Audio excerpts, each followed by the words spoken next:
हाय हाय, अगर देखा है तो मुझे भी दिखा दो। हाय फिर कहने लगे अब मेरा मदीना में रहना दुश्वार है, हाय और शाम के शहर हल्ब में चले गए। हाय, वहां फिर 6 महीने रहे। हाँ तो 6 महीने के बाद ख्वाब में हुजूर की जियारत नसीब हुई, सल्लल्लाहु अलैहि, और हुजूर ने फरमाया बिलाल ये कैसी बेवफाई है, हाय क्या हमारी मुलाकात का वक्त नहीं आया? हाँ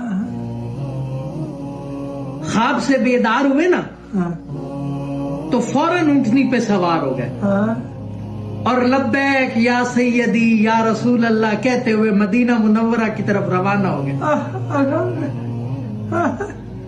जब मदीना मुनव्वरा में दाखिल हुए तो सबसे पहले मस्जिद नबवी पहुंचे, और सबसे पहले हजरत बिलाल की निगाहों ने आलम वारफ्तगी में हुजूर को ढूंढना शुरू कर दिया। अल्लाह अकबर, कभी मस्जिद में तलाश करते, कभी हुजरों में, जब कहीं ना पाया तो हुजूर की कब्र अनवर पर आ गए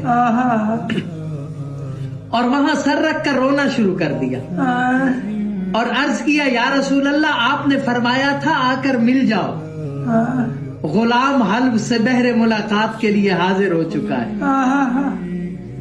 और ये कहा और बेहोश हो गए और वहीं मजार के पास गिर पड़े।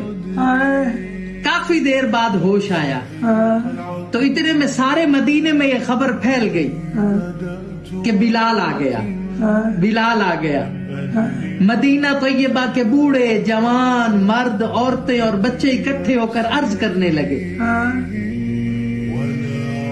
कि बिलाल एक दफा वो आसान सुना दो जो हुजूर के जमाने में सुनाते थे। आपने फरमाया मुझ में हिम्मत कहाँ, क्योंकि मैं जब आजान पढ़ता था तो अशहदु अन्ना मुहम्मद रसूलुल्लाह कहते वक्त हुजूर मेरे सामने होते थे और मैं हुजूर की जियारत से मुशर्रफ होता था, आपके दीदार से अपनी आंखों को ठंडा करता था। अब ये अल्फाज करते हुए किसे देखूंगा? तो बाद सहाबा ने मशवरा दिया कि हसनैन करीमैन से सिफारिश करवाएं।